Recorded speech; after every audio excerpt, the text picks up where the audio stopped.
Let's talk about something that sounds quite complicated. It's called MRO, or Method Resolution Order. What does it mean? Well, I have an example here for you. Let's say we have a class of A, class of B that inherits from class of A, does absolutely nothing.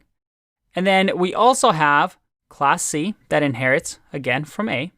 And then finally, a class D that inherits from B and C.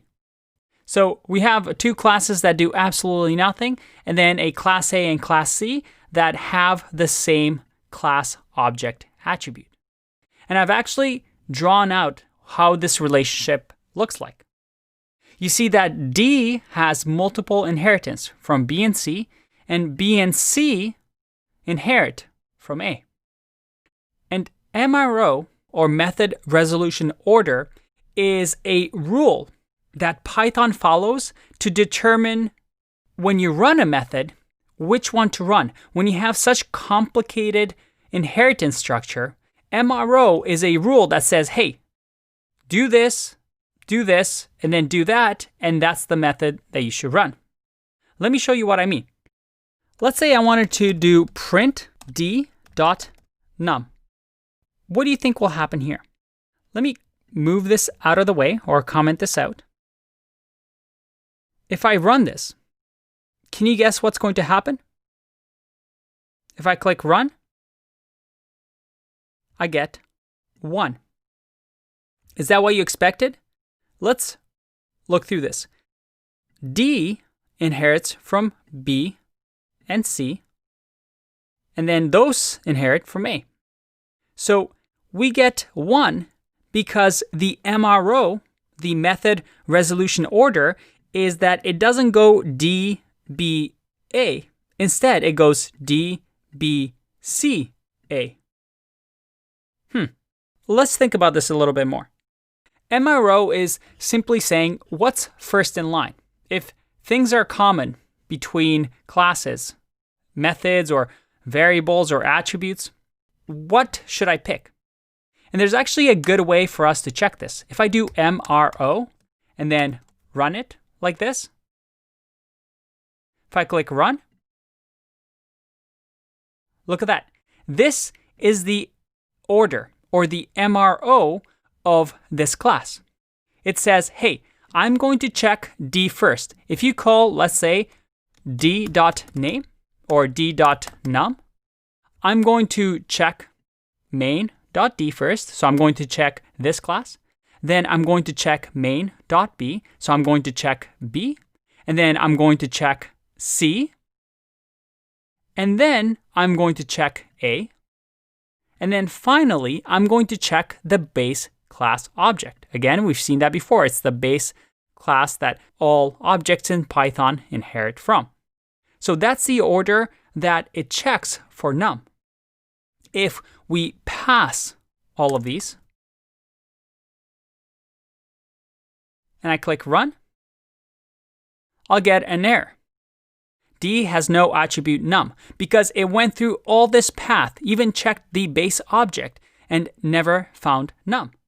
If I did something like str, if I click run, this works because it goes all the way through the inheritance chain and then gets to the base object, and the base object actually has this. So it does an error out, and yep, you can use the dunder string.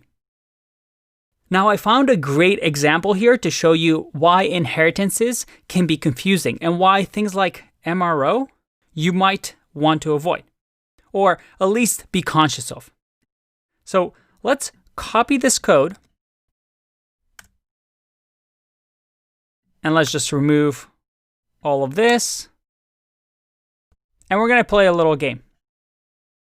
Now, this syntax looks like this. So this is the inheritance model of what we just created. Looks pretty confusing, doesn't it? So if we do M here, and we check the MRO, or Method Resolution Order of M, what do you think the order is going to be? Pause the video here and try to guess what the order will be. Ready? Let's do m.mro. And by the way, another way of doing this is to use the dunder, MRO. And let's print this. All right, let's check this. So the first thing we have is M. All right, we check M. And then we check B. We check B. All right.